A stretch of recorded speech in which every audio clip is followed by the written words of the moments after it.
So some have a little better advance rates, more the smaller field stuff or higher stake stuff. But yeah, generally speaking, let's say 2 out of 12 out of the pod advance to the playoffs. And then they go to week 15, right, where you would have to do you enter another 12-team pod and then advance again if you're one of those two? Similar. It depends again on the tournament structure, but a lot of these big lottos, it's like more around a 16-team pod.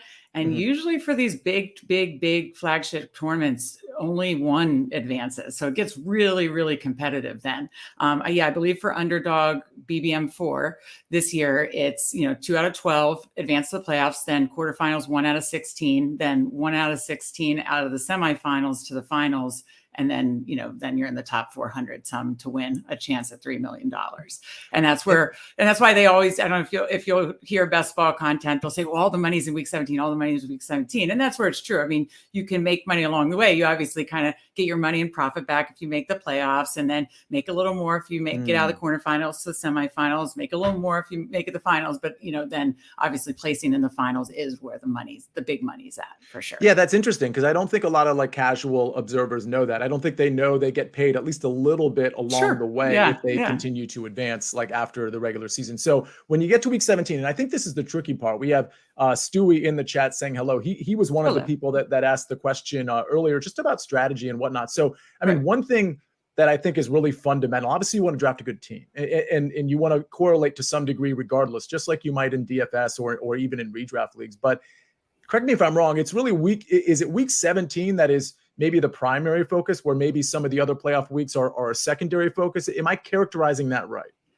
If you look on Twitter, that is going to be the general consensus that you're going to hear and see, because again, they'll always say all the money is in week 17. And that is true. But you also have to make it to week 17. And so that's where I think sometimes people can get too carried away with overemphasizing certain strategies at this point in best ball. Because again, it's still, like you said, a relatively new format. And so I think sometimes if you were to just jump on Twitter, you'd be like, oh, I just need to focus on week 17. Well, no, you have to build a really good team to A, make the playoffs, and then B, advance to week 17. Or you could have the most beautiful team for week 17 that won't be in week 17. You know what I mean? So you have to be very strategic. And that's what best ball is. I mean, the simplest term is it's best ball. You do all the work this spring and summer in your particular draft, and you have to forward think bye weeks, potential injuries, depth at each position. That's like the basics of best ball. Is all your work is up front. There is no waiver wire. There is no changing lineups. There is no adjusting to ownership. It is all up front and done in your draft. And that's what's so strategic about it. And that's where there's a lot of nuances and to different strategies, because, some people focus more on ADP value, that's average draft position. And am I getting a lot of value here? Some people focus on playoff schedules for teams or week 17 correlation. You'll hear that a lot. But, honestly, I think it's kind of a combination of a little bit of everything, right? Yeah. But, not overemphasizing one strategy, but keeping in mind all those strategies and finding that right balance, like kind of pushing and pulling, the right, the right strings at the right times to build a balanced team that, again, has a chance to make the playoffs, advance to the playoffs, and then have a chance to succeed in week 17. So the right balance thing I want to get back to in a second, but just to close the door on the week 17 thing, let's just assume you're one of those people like Megan that is looking at week 17, but also kind of wants to get to week 15 and win those weeks as well. Now, if you're that person, are you at least when you're drafting, especially in the later rounds, like really trying to correlate your lineup for week 17, maybe with some of those lesser draft picks down the board, or are you just kind of like, we'll see where the chips fall? Yeah, that's honestly how I use week 17, is, again, to not overemphasize it, because I do feel like some people do overemphasize it. And I wonder how much it's, I think at this point, too hard to prove data about how many teams that are overcorrelated for week 17 then don't even have a chance to make playoffs. But I do think that sometimes you can go overboard with it. And so I like to consider it, but I use it more as like a tiebreaker, if I'm deciding between players. Or yes, like, okay, I have a Cleveland Browns stack and they play the Jets week 17. I'll take a late round flyer on Tyler Conklin or Corey Davis. I'll do stuff like that where, like you said, like like late round capital I can use to like still get that correlation. but not like, oh, this whole entire lineup is all about week 17. So in a second, everybody, and a lot of people in the chat, thank you for chiming in. Please hit the like button. We're going to talk about, in a second, we're going to talk about Megan's sort of undervalued offenses. And we're going to actually talk about some of the players that she's already drafted, some of the teams that she's focused on. But I have to ask one more question, because you kind of just touched on it with your answer. When you said, well, first of all, you talked about sort of balancing your strategy. And then you also talked about, we don't have enough data yet because there hasn't been that many years of best ball. And I think the biggest selling point for people that are in this space, other than the fact that it's kind of cool, you can kind of draft your team, set it and forget it. You don't have to deal with waiver wire and all that stuff. Your best players who score the most points in each week, they're going to be your starters. Like, it's kind of a cool concept. But $3 million, that doesn't hurt either. Oh yeah, the $3 million, that's always fun. But the thing is, there's an edge here, right? Because of the lack of data, because of the lack of years that this has really existed. Can you just speak to that almost as a selling point for best ball for those that are like, yeah, I'm not sure if I want to be in or out on this thing?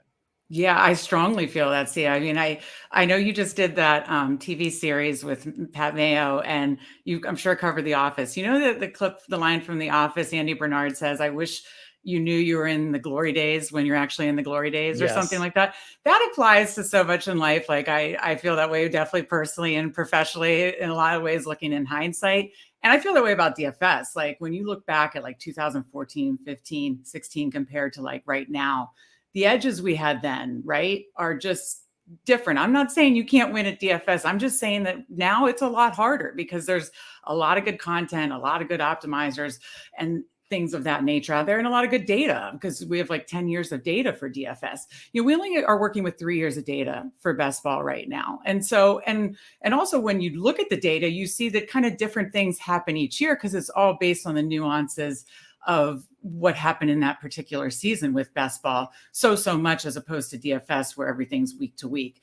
It's more season by season and, who really rose and those kind of things. So I think because it's limited data, only 3 years, because the data shows a little something different each year to a certain extent.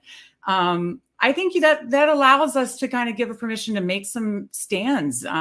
You can zig when others zag a little bit, still making smart lineups, but and having smart drafts. But yeah, I think it can allow you to make bigger stands. And I think we might have a bigger edge now than we will say in 3, 5, 10 years in the best ball landscape.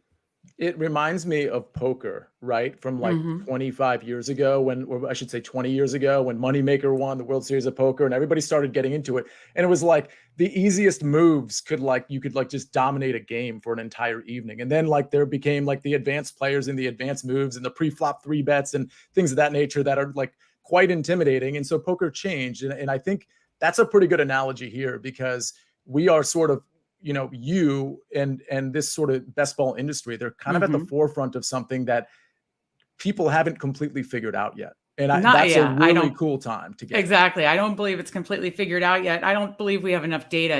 Again, 5, 10 years from now, when we have a lot more data, I think, then you can really say, okay, we really have seen these trends work over the last 7 years or something like that. But we really can't say that. And so it's not, I use data a lot. Listen, I use a lot of historical data. Hayden Winks and Josh Norris from Underdog Network put out a lot of good data, and a lot of other analysts out there on Twitter put out a lot of good, very useful data. And I look at all of it. I'm just saying that you can kind of, use it to find your edges and not just kind of blatantly, blindly say, well, this is what everybody else is doing, I'm going to do it too. Does that make sense?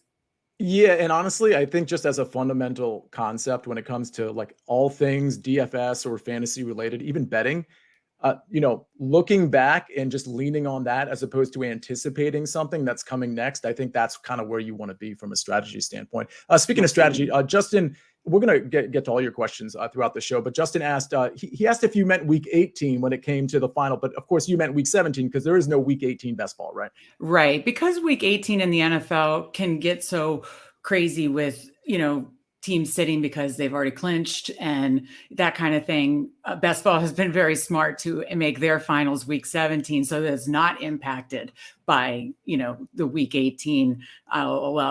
We've already got the NFC East wrapped up. We're sitting everybody kind of deal, Yeah, you might not want Caleb Huntley deciding the $3 million winner. Exactly. Okay, and we'll get to the rest of the questions in a second. But before we do that, let's take a break and hear a word from our partners. They say patience is a virtue, but for some things, we can't wait.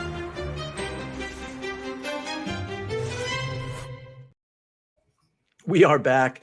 And I want to get to some of these questions, and I want to let everybody know we're about to get to Megan's. She's written some articles already. They're at fanspeak.com, maybe some other places too, Megan, you can let us know. But some undervalued offenses and maybe some players from those offenses that, by undervalued, what we mean, of course, is in ADP, average draft position, they're just not really getting appreciated by the market, and there's some value sort of built in there. And that's a concept I think everybody understands from just general fantasy football. Right. A couple of questions, though, Megan, before we go. I know Stewie had a question about quarterbacks. It's kind of a broad question in the sense that it said, interested in the QB position, how many do you draft to be competitive? Is there a way to really kind of hone in on that answer, or does it depend? No, that's a great question. On different sites, you could kind of lean into different things, but on Underdog, you draft a total of 18 players, so 18 rounds. On DraftKings, you draft a total of 20. So, they usually say 2 to 4 for the quarterback position. On DraftKings, with 20 roster spots, I usually draft 3. Now, a lot of times they'll say, when I say the data will suggest that if you draft a hero quarterback, and that means obviously one of the quarterbacks that you would assume is going to fill in that, because a best ball means it's going to fill in that roster spot. Each week you're starting a quarterback, 2 running backs, 3 wide receivers, a tight end, and a flex. So, you're filling in that quarterback slot, and you assume Patrick Mahomes is going to be your quarterback most weeks.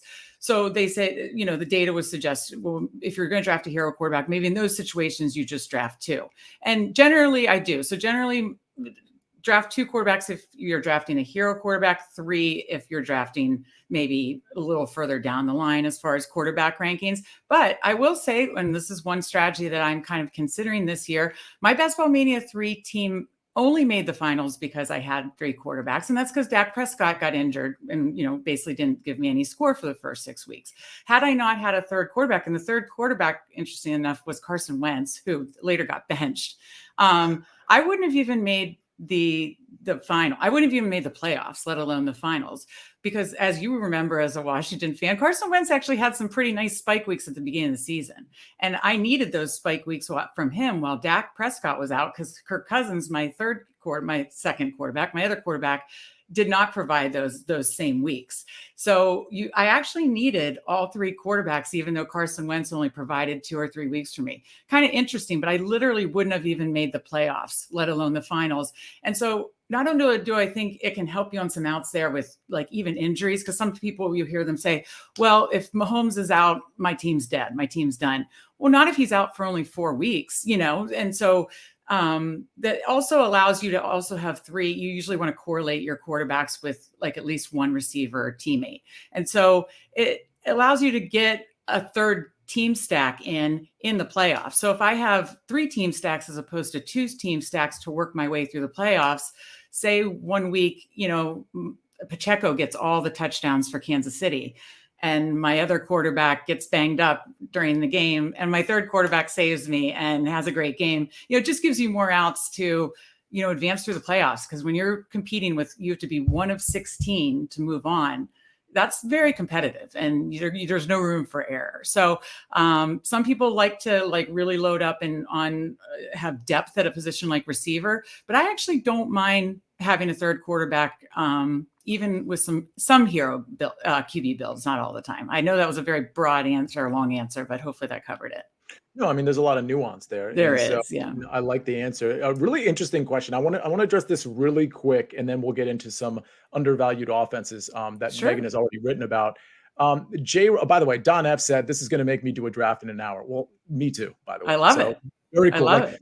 For the record, Don and whoever else is in here watching, anytime I do content across the board, really all sports at this point. Oh, yeah.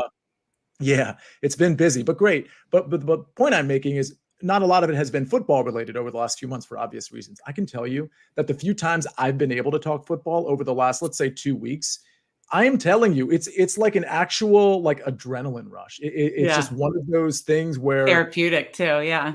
Yeah, it's just crazy. So I am just like when Don says he's going to go do a draft, like I'm thinking like I think I'm going to probably do a draft too. But J Rob, JC and Team Energy is his name. Maybe his company too. Shout out to GC and Team Energy. He says I've done a lot of best ball drafts recently and have seen many people taking multiple big name quarterbacks in the early rounds. Are they trying to sabotage the draft room, or is this a legit strategy? Before I throw this to you, I don't know if he's saying like the same teams are drafting multiple big name quarterbacks, or if, everybody's just kind of going in on Mahomes and Hurts and Josh Allen early. That part of it makes sense to me at this point. Does it make sense to you if quarterbacks are going way earlier than people expect? Yeah, quarterbacks are going earlier this year. Actually, at the very beginning, like right after the draft, they were going extremely early, much earlier than they've ever gone in best ball, like in late first round, early second round. Now their ADP has kind of settled. It's literally, best ball is like the stock market. It rises, it falls, and adjusts to the market. And the market's adjusting and kind of saying, well, that's a big cost to, take a quarterback late first round, early second. So a lot of even the top three have fallen to the third round right now, but early third round. But to speak to that is still earlier than what they were going last year. So people know that the quarterback position is key, especially on underdog in the scoring system, that can be a big separator. And so, there are a lot of quarterbacks like obviously Hurts, Allen, Mahomes that are going in the third round. To speak to his other point, I've seen that a handful of times, and I don't know what that is. I have seen a couple times where people load a bunch of quarterbacks, and I don't know if they cued it and it's an accident. I don't know if they're trying to like throw it off for like a friend or something like that. There have been some, theories that I've seen about that. It happens very rarely, luckily, where someone's basically trying to mess with the draft. Yeah. Luckily, I rarely have seen it, but I have seen it a couple times, if that's what he's talking about. You can also do like a bully they call it bully quarterback too. Take like two big ones and just know that those are your two guys. But you use a lot of draft capital. I would not recommend drafting, like, for instance, both like Allen and Herbert, because you're using two of your first 5 picks on a quarterback. And then that's just then hurting, your draft capital that you're using at running back, receiver, that are also very important to potentially get high picks too. The idea is to be right about the first quarterback you draft and not have to compensate with yes, with and then more capital. More. I think if you draft a quarterback especially high, then come back in like more like the 9th, 10th round, 12th round, something along those lines, I'd say. All right, well, let's talk about some undervalued offenses and players. So the first one that you wrote in your article, we got like 4 or 5 teams to talk about, and then we're going to talk about some of your favorite teams, some of your favorite offenses that you're focused on in your best ball drafts, which I think is going to be super helpful. Well, all of this is going to be helpful, but just to know where Megan's kind of keying in on, I think that's really important. But let's talk about undervalued from an ADP standpoint. The first team was the Dallas Cowboys. And what's interesting about them is I think there's a couple names that sort of pop. CeeDee Lamb is obviously going to be drafted pretty high. Tony Pollard coming off an injury, but he's certainly the RB1. He's going to be drafted pretty high. Right. But the other guys are they just not getting drafted? Are they getting drafted super late that it's just becoming great value? Yeah, Dallas was a top 10 offense in almost every statistical category: points, yards, red zone conversion rate, all those things that you're looking for in best ball, because obviously touchdowns equal points, yards equal points in best ball. And they were, that's what you were looking for. And we'll get to that deeper when we talk about teams later, but I just like to stack good offenses. And, I don't understand why a top 10 offense is being undervalued. And, as a Washington fan, Sia, this is hard for me to say, but they are a top 10 offense. They are. Yeah. And, I think people are maybe concerned about Mike McCarthy calling play calls, being the play caller and losing, and losing the play caller to the Chargers. Kellen Moore to the Chargers. Thank you. They were very successful with Kellen Moore, but from everything I've heard, they're going to kind of stay the course with that. I don't think Mike McCarthy is going to have some archaic offense when he knows what works for them. And, if you look back at like his last few years of calling plays in Green Bay, Aaron Rodgers was banged up. He had just some kind of some injury concerns there with those late Packers teams and losing weapons and things of that nature that, maybe is why his offenses weren't as high powered at the end of his tenure, or why, when he left. But I don't have a concern about the Mike McCarthy, play calling. And if that's what's kind of keeping other people off of them or dropping their ADP value for most of them, as you said, obviously Pollard, CeeDee Lamb goes in the first round. Pollard usually goes in the second round.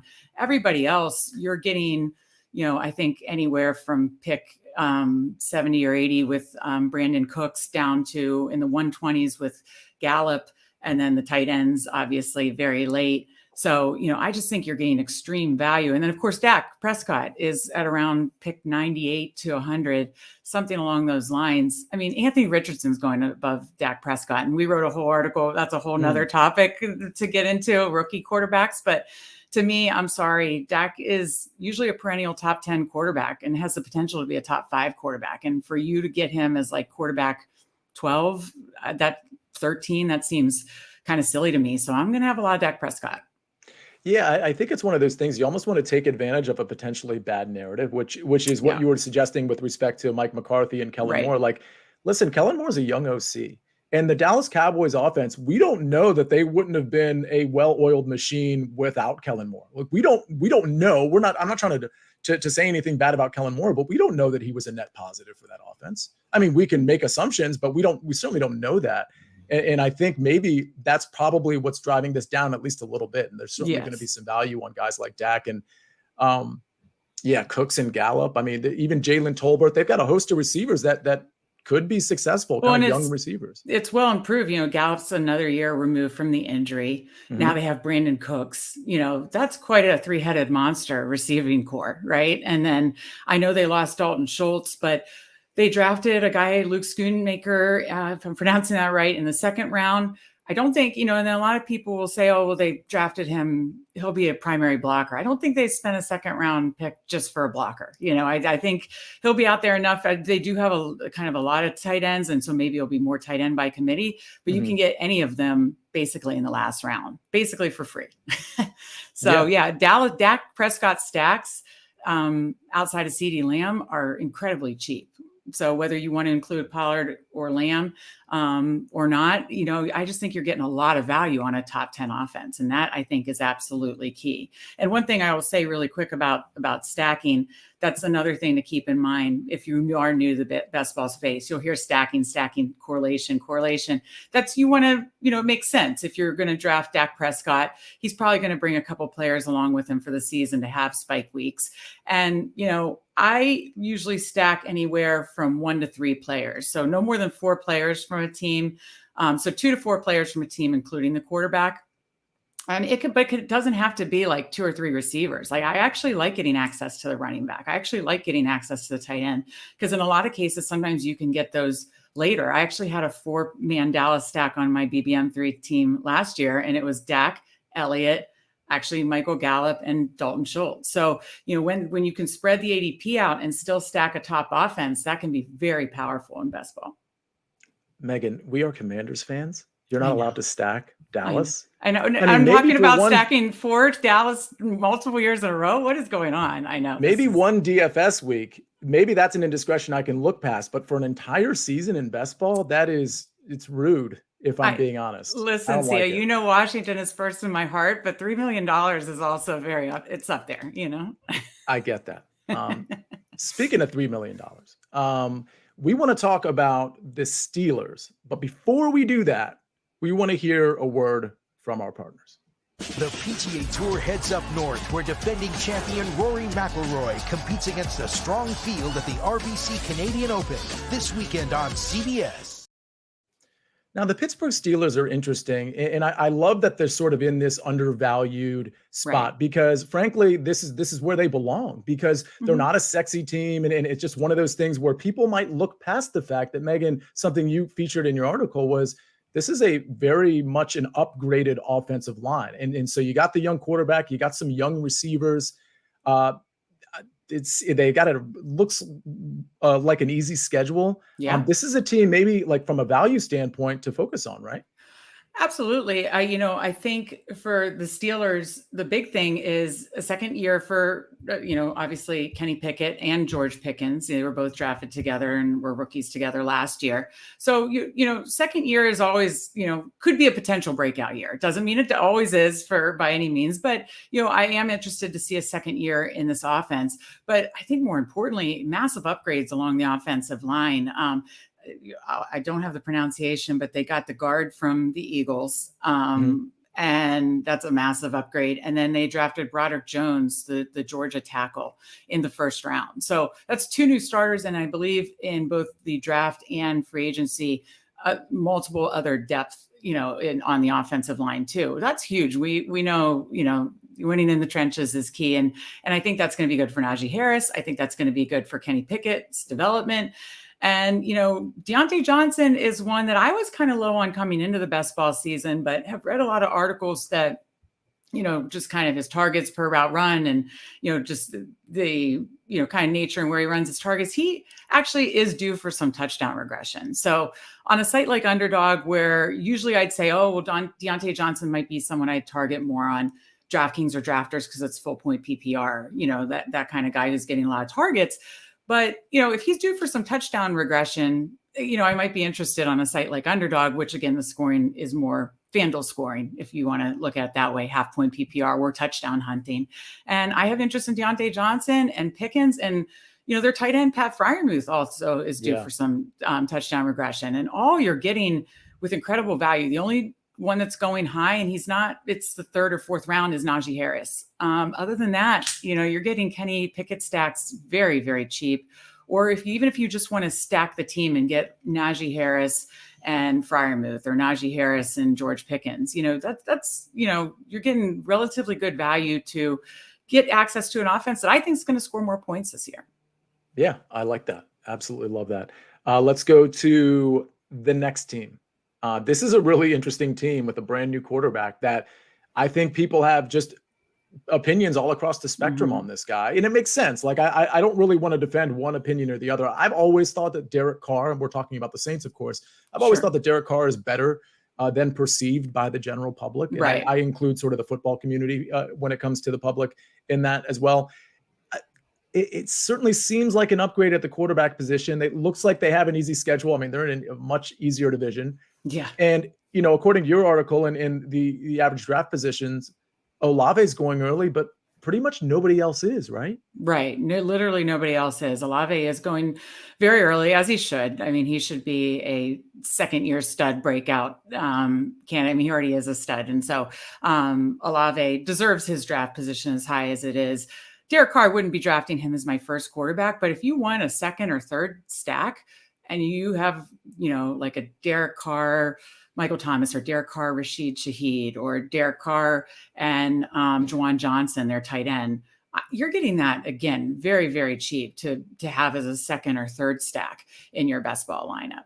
Because again, you're not just rolling with one quarterback and one stack. You need 2 or 3. And so I'd be targeting that more for a second or third stack in regards to Derek Carr. But yeah, that's another one where it's just like you said, the market just kind of has this feeling about him. And it's, whatever you want to say, he's a huge upgrade for the Saints. And they have, I believe, the second easiest strength of schedule this year. So again, that division is awful. And their strength, their schedule is just, it's one of the easiest in the NFL this year.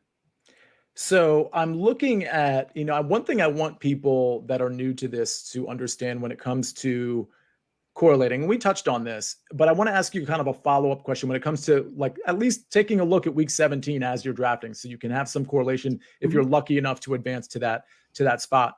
And I have the Saints at the Tampa Bay Buccaneers in week 17. See there, Stewie, I found a way to incorporate the Tampa Bay Buccaneers. That's probably the only time you are going to hear them here. But the point is, when you're talking about week 17, I think one thing that's kind of obvious, but that might get missed by sort of the newer drafter is you kind of want to place in week 17, to the extent you're looking at that, where the conditions are somewhat ideal. Now that game environment might not be ideal, but are you looking at like dome stadiums because it's the winter time? Are you looking at kind of like like Florida area, places where you're going to have good conditions to the extent you're correlating that week 17 stuff? Yeah, I think a lot of times, when people talk about week 17, when they kind of start their stacks, what a lot of people will do is if they start a quarterback stack or a team stack, they try to kind of bring it back, just like we do in DFS week 17. So, I'll give that any consideration, like I said, to that as I'm drafting, especially as I'm drafting later, as I'm drafting in tiebreakers and stuff like that. But as far as like other kind of intentional week 17 stacks, there's a few that jump out to me. Obviously the Chiefs Bengals, I believe it's the Chiefs Bengals is, a top one. And then, there's some indoor ones or some better weather ones. I do think those are more attractive because I saw how some bad weather last best ball playoffs definitely affected some best ball scores. I believe, I think it was week 16, Buffalo was at Chicago and it was just below temperatures. I think it was Devin Singletary's got all the points for Buffalo. And I think Josh Allen might have run one in, but he didn't have a nuclear Josh Allen game because they're playing in sub-zero temperatures. So I do consider that. And, one that really sticks out to me is Dallas yet again. I'm not sure if it's in Detroit or Dallas, but it's Dallas, Detroit. So we know it's indoors. That's right. And it's two high-powered offenses. And to me, that sticks out like a sore thumb to me because they're two offenses I want to target anyways. So, it's not like, I'm just reaching for week 17. No, it's two offenses that I just want to get access to because they're two offenses that I think are going to be in the top 10 this year. Yeah, and that game's at Dallas, by the way. And the reality is, thank you, J. Rob. He says, hit that like button, guys. They're giving us tons of value. I love it. Comment. Love that comment. Megan's giving us tons of value. I'm just asking. Well, thank you. Well, thank you. I love it. But that Dallas game, it's at Dallas, Detroit. And I'll tell you, there's other games too that I think a lot of people aren't going to be paying attention to. And if you really kind of want to be clever, listen, you can build multiple stacks in your 18 or 20 round team. Right. There's going to you can maybe grab a little bit of that Detroit Dallas stuff if it works out for you. But there's other games that'll be kind of off the radar that, listen, it's week 17. Like we don't know exactly what's going to be going on. So, I think there's a lot to be said for some of those games that don't look great. That'll probably have like a 42-point total as opposed to maybe Dallas, Detroit, which will be, I don't know, like 50 and a half, 51 and a half, something like that. Those games can explode too. And if those games explode, well, you just won your money right there. Most likely. I shouldn't say most likely, but you had a great chance to move on or win there. Speaking of moving, go ahead, Megan. Speaking of Tampa, last year it was, and I would have never have lined this up in my head last year, but last year, the guy who won BBM 3 had a stack with Tom Brady. Actually, Mike Evans was the one that went off for 3 touchdowns, but Chris Godwin and DJ Moore. I would have never thought Panthers, Buccaneers. That's the one I'm determined to stack up. So there are the ones that just, may fly under the radar. And that's why you just want to kind of be willing to get access to it, but just don't ever do it in a way that it compromises your overall lineup and chances to make the playoffs. That's how I would say it.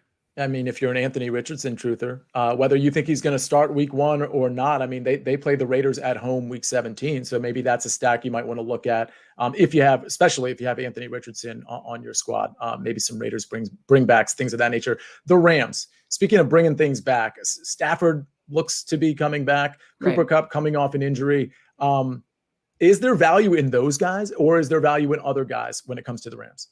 Yeah. So obviously Cooper Kupp is, being drafted in the top 5 again, as he should be. And that makes a ton of sense. But, if Stafford is at full health and is, back to more like the 2021 Stafford, then he's going in round 14 or, somewhere in and around there. He's going very, very late. So you can do like a Kupp Stafford as like a second stack, let's say. And then you can get guys, like Higbee or, Cam Akers is going, later for a starting caliber running back. So, you can get some of their other pieces outside of Kupp for much later, especially the quarterback Stafford, if he does regain, full health and kind of does get back to form. Quick question from Don F. He says, this is a good question that I think can apply to other things too. Again, if somebody's new to best ball, this is an important question. He says, is it worth taking Huntley? Of course, that's Tyler Huntley as opposed to Caleb Huntley, who I just ridiculed earlier, kind of by accident.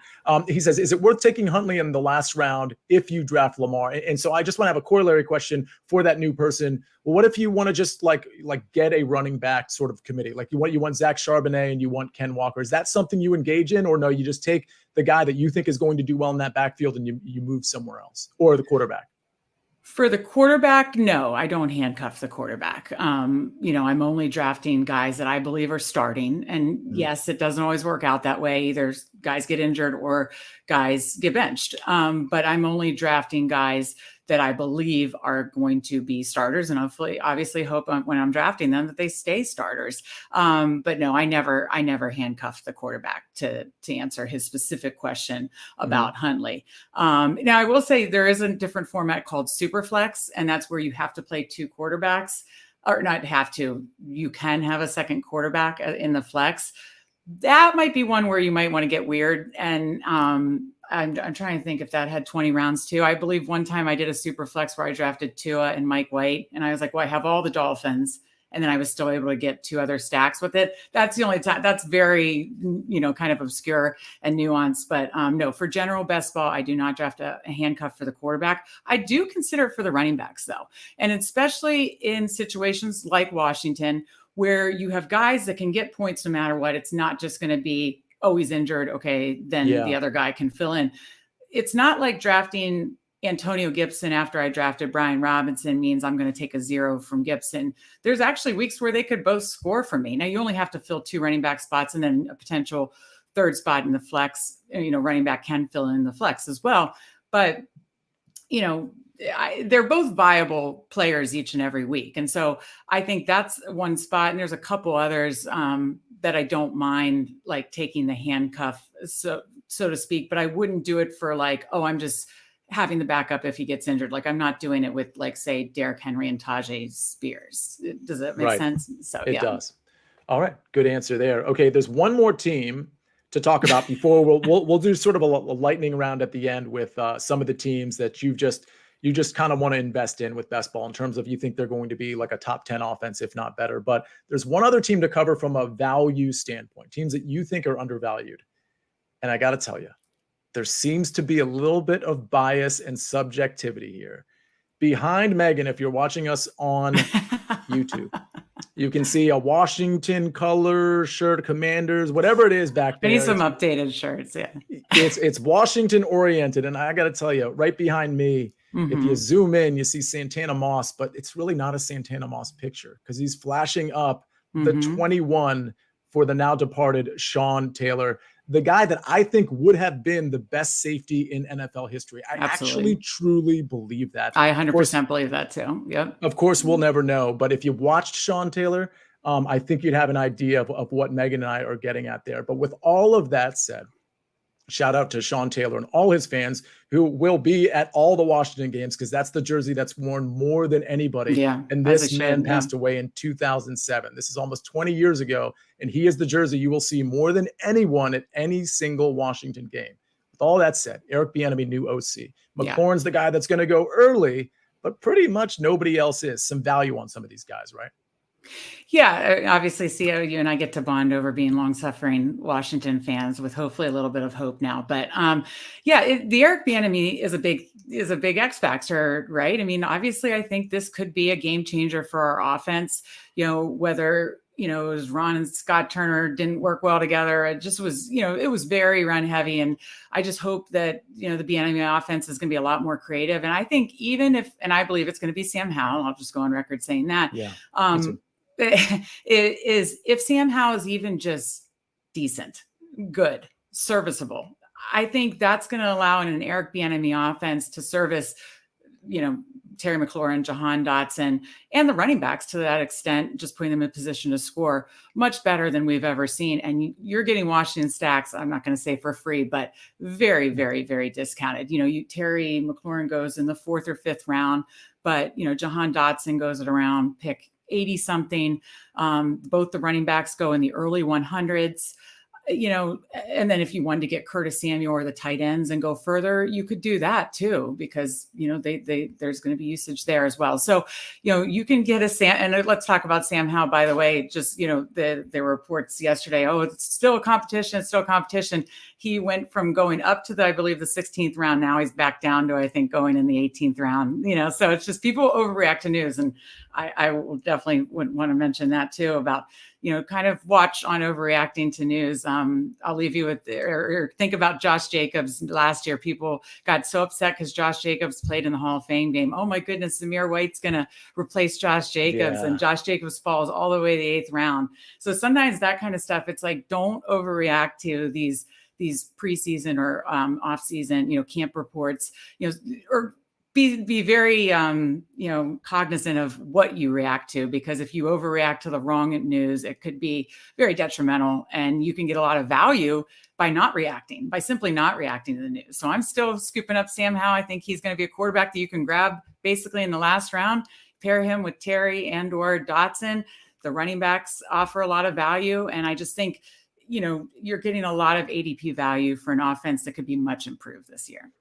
Yeah, I think when it comes to that news, especially in stuff like best ball, where it's kind of like an all or nothing thing, you're either right or you're wrong, and there's not going to be an adjustment like you might have in redraft leagues or even dynasty keeper leagues, I would actually lean into that news.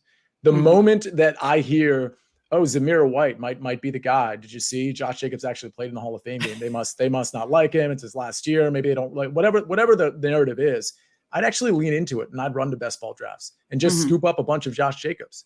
And that was the winning key last year. Yeah, that's the thing. You might be wrong at the end of the day, but what I can guarantee you is that you'll be different. And if you want to win in these things, and whether it's best ball or DFS, listen, I'm doing golf DFS. I cover that a ton, and I got to put in some lineups for the RBC Canadian Open tomorrow.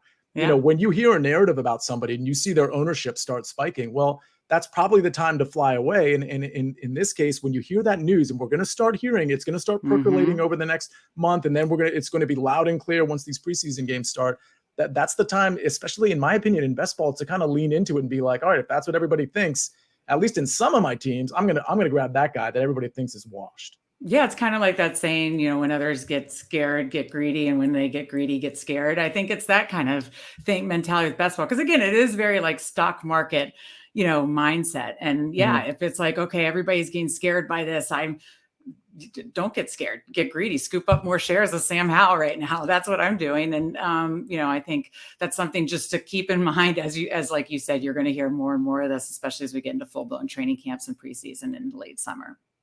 So we have a few minutes left here, and I want to talk about, so you wrote up in a separate article that everybody can find on fanspeak.com. Again, Megan's work is at fanspeak.com, and it's going to be at runpuresports.com as well. Yes. So definitely check that out. Follow her at Meg08DFS. And if you're curious, her name is Megan, but she doesn't spell it with an H. That's so right. Don't spell it with an H. Saying you're one of the few. Like, I feel like you're unique in that way. Like most people, Megan, there's an H there, right? Am I wrong? There's a lot of I've seen all sorts of spellings. I've seen it with an E-A-G-A. I've seen all sorts of things. So yeah. Well, so one of the other articles, the most recent one you published, which I think was like today or yesterday, was about just top 10 offenses, or offenses that you think are going to kind of fall in the top 10. Some are kind of sneaky and some are obvious, right? Like, I think some like the Chiefs and the Bills, the Bengals, Lions, even the Jags, the Eagles, 49ers, like those are probably like great offenses to invest in best ball. I think everybody kind of knows that. Go ahead and invest in those guys, you know, do your thing. Right. But I think I think I would include the Chargers there too. But there's at least 4 teams that you featured that I think maybe people, at least with a couple of these teams, are overlooking. So let's just really quickly touch on these 4 teams. They're the Broncos, the Jets, the Browns, and the Falcons. The Chargers was when I did that, because they were kind of on the outside looking in on the top 10 this year. And when you think about it, they lost Rashawn Slater. They had injuries at the wide receiver position. Herbert got banged up and was playing injured. There were so many, just everything kind of went wrong for them, And I actually do think Kellen Moore could be a net positive for them. I can believe both things. I can believe that Kellen Moore can be a net positive. And I also believe that Mike McCarthy can be fine as the play caller in Dallas. I think Herbert and Dak are going to be two of my most owned quarterbacks in best ball. But no, I would add Chargers to that because they were kind of on the outside looking in. I think they could be a top 5 offense this year. For sure, especially investing in the first round in a receiver. They've got a nice receiver core if they can all stay healthy this year. Yes. Let's talk about the Broncos real quick. I mean, yeah. Speaking of receiver cores, that there's some questions. I mean, you talked to people a year ago, and people are super excited about Cortland Sutton. People are super excited about Jerry Jeudy, super excited about Russell Wilson, Javonte Williams, who was coming off a pretty bad knee injury, but looks to be tracking, pretty well. They have Samaje Perine. Are those the types of guys that you are interested in when it comes to the Broncos? And it sounds like you think they can flash. Yeah. And I think Russell Wilson could have a bounce back year under Sean Payton. In the article, we kind of identified, okay, here are different things to kind of look at that could be signals that an offense could kind of break out this year. And of course it's, NFL free agency moves, it's coaching changes, which that applies, to, it's, a team that maybe got to the red zone a lot, but didn't convert a lot. If they have a higher conversion rate, that could be huge. The strength of schedule, there's these kind of signals again, that I think are the only thing that we can use to kind of say, well, this is why I think this team could become a top offense, a top 10 offense in either points or scoring or red zone conversions or all the above, like Dallas. So, in the case of the Broncos, it's the Sean Payton effect. I believe that Sean Payton can absolutely turn this offense around. And I think he can do it for Russ, which I believe he could do it for then the running backs and the receivers and Dulcich and the tight end. I'm high on this offense because I believe in Sean Payton. I like that. The Browns, I think, are really interesting. That was one of the teams featured in your article. First of all, there's that news that's, still kind of, we're talking about when it comes to DeAndre Hopkins. Like, right.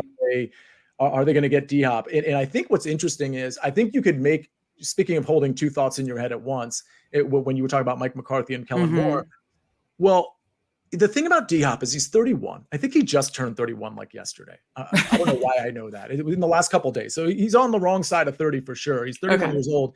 And, we don't really know exactly how many great games or seasons he has left, but he's definitely still like a great receiver. With that said, I wouldn't put him on, like, let's say, I'm just trying to think of a team that's like kind of devoid of a lot of receivers. I don't know, Carolina maybe. But the larger point is you put them on a team that's like kind of average offensively, and I'm like, yeah, that's fine. I guess that's a nice move. It'll help. But you put them on the Browns, and it becomes really interesting because not Deshaun Watson, who's going to have a full year, full training camp, had some games last season. He didn't look good, but at least maybe he's kind of getting warmed up here. And then you got D-Hop potentially, but even if he's not on that team, think about what they have if he is on the team, because they got Elijah Moore, who's very talented. They have Amari Cooper. They have David Njoku, and they have a rushing attack that teams or defensive teams are going to have to respect. This seems like, I mean, they're in a tough division, but this seems like a team that could like break out offensively. Absolutely. It was one that before I started digging into my research, I wasn't really on my radar. And then, when I was looking into those offensive statistics, they were one that had, a high percentage of trips to the red zone, but a low conversion rate. So if the conversion rate goes up, again, that's a huge jump in points scored, which then turns into fantasy best ball points scored. And again, then the second thing, so it's the conversion rate that I think it could be improved, could be huge for best ball. Secondly, obviously another year in the offense, like you said, I wasn't super impressed with Watson last year, but having a full off season to go through it and start from the beginning of the season, I have a lot more belief in him in that offense. And then Nick Chubb got no competition in free agency or the NFL draft. So I love that maybe the most because, this is a guy who, whether it's on DraftKings and you're trying to hunt for that 100-yard bonus or on Underdog where you're trying to hunt for those touchdowns, he fits both. I mean, he's just that perfect 3-down back. And I'm actively drafting Nick Chubb in second rounds right now because he's falling while people are trying to grab as many receivers as they can. And I just think that's too good of a value to let fall to the, mid or late second round. Speaking of 3-down backs, the next team I wanted to talk about, who of course was featured in your article as potentially a top offense, was the Atlanta Falcons. And of course, they invested in Bijan Robinson, who, listen, we don't have to talk about like his fantasy value because that's going to be a subject of like every podcast for the next like 60 days. Like, you know, he's fine. It's a good situation. Like we can like people are rating him above like guys like Saquon, which I don't have a huge argument with. I would take Saquon first. I'm talking about like redraft but even in best ball. Right. The point I'm making though is that you got Bijan. You still have Tyler Algier on that team, Cordero Patterson. You got Drake London at the receiver position, Matt Collins. They don't really have much behind Drake London other than, of course, Kyle Pitts, who's kind of a receiver too. Right, yeah. This is a team you believe in, even though, I mean, Desmond Ridder, a very big unknown at quarterback. Well, I think a lot hinges on that. And, you know, there are a lot of these where there is a big if factor to it. You know, if Eric Bieniemy helps, you know, if, you know, Desmond Ridder can take a leap, if, you know, the Steelers second-year rookies can make a leap. There are a lot of, you know, ifs to that. But I do really believe Drake London can make a huge second-year leap as a receiver. He showed a lot in his first year, and I really like him as a potential breakout second-year receiver. So really like Drake London, you know, Kyle Pitts coming back, and then you add Bijan to the mix. I mean, again, kind of like I said about Sam Howell, I mean, even if Ridder is just good, average, you know, I think he could then distribute and let these guys be weapons. And again, like the Saints, again, same division. I think the Falcons have the weakest schedule in the NFL by strength of schedule. Mm-hmm. All right. I like it. Let's touch on one more team before we get out of here. And this is an interesting team. And I think, first of all, I'm talking about the New York Jets. And I like ending the show with Aaron Rodgers. I do want to point out that the first 6 games for the Jets are horrific before their week 7 bye. So I just need everybody to know that. I'm going to read it off right now. They play at home against Buffalo, then at Dallas, home against New England. I guess that's the easy game. Home against Kansas City, at Denver, home against Philly, then their bye week. That's not great. Like I could see this team being 2-4 going to their bye week. That has nothing to do with the best ball analysis, but I just wanted to point that out because it's just interesting. I mean, I would have thought because you want to feature Aaron Rodgers, there's no more Tom Brady, you're giving them all these primetime games that you would have front loaded kind of an easier schedule and made those teams at the hard teams kind of towards the end of the season. But that's just me. How are you feeling about their prospects offensively? Well, I think with this one, just like the Sean Payton effect, I think this one is simply the Aaron Rodgers effect. Yeah. You know, he obviously has familiarity. Nathaniel Hackett was not a successful head coach, quite the opposite in Denver, but, you know, he was a very successful offensive coordinator, especially with Rodgers. Rodgers won 2 MVPs with him as the Packers offensive coordinator. So they're reunited.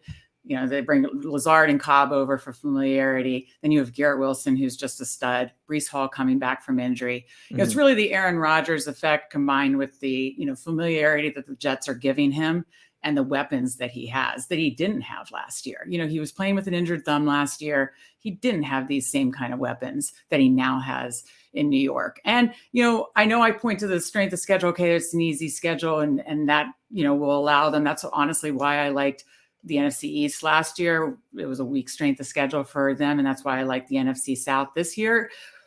But you could also speak to it the other way, right? The AFC East is going to be just having potential shootouts with each other. You know, these are some high flying offenses with Buffalo and Miami. And there could be some massive shootout potential just again, within their own division, let alone the AFC East also plays the NFC East and the AFC West. So looking at that schedule and who they have to play, you know, that's a gauntlet for the AFC East teams for sure, but it also could spell a lot of shootouts, and that part I like. That makes a lot of sense. I mean, when it comes to the strategy of best ball, there's so many different things to incorporate, but actually kind of looking at the schedule and appreciating that, as good as this Jets defense is, they just might be in a spot where they got to score against Kansas City, against the Chargers, maybe even against the Broncos, certainly the Cowboys and the Philadelphia Eagles and everybody else in their division. Like you said, Miami and Buffalo, like, geez, Jets, this isn't the year to have gotten Rodgers. Give him back and take him next year. That'll be his swan song. This is not good. Mayday. Meg, this has been such a great show. I appreciate you. It's been so fun. Thank you. I feel like I made you talk so much, but you're just a wealth of knowledge when it comes to this stuff. So I'm really happy we had you on the show. But real quick, for those that joined us late or just want to hear you again, where can we find your work? Yes, absolutely. I'm co-creator of fanspeak.com. We have best ball content all spring and summer long, fanspeak.com and the Fanspeak Network. And I'm a contributor at Run Pure Sports, so runpuresports.com and Run Pure Sports on the YouTube street. So you can find both videos and articles at Run Pure and fanspeak.com. And of course, Meg's 08 DFS on Twitter. That's what I was going to say. Definitely follow. If you're not already, follow Meg at Meg08DFS. This has been a great best ball primer sort of value episode. Our next episode, which is probably going to be in maybe not next week, but the week after that. And then we'll start ramping it up even more. By the way, for those of you that are brand new to this show, Fantasy Football Today DFS during the season, it's not just me. It's going to be me and Mike McClure all season, Tuesdays and Thursdays. You know how we do it. Usually Tuesdays is a solo pod. Thursdays is going to be me and Mike. And we might even bring some other personalities on those Tuesday and Thursday, analysts and personalities on those Tuesday and Thursday shows. So stay tuned for that. But I just can't wait for the season. I'm so excited. We're under 100 days. We're under 100 days. Well, I think we're at like 94. Okay. I'm in full countdown mode now. Yeah. I am in full countdown mode. So we are going to count down to our next show. Again, it'll be in a week or two, and then we'll really start ramping up, like I said. But for now, we're done here. That is Meg at Meg08DFS. My name is Sia Nejad at Sia Nejad. This is Fantasy Football Today DFS, and we'll see you later.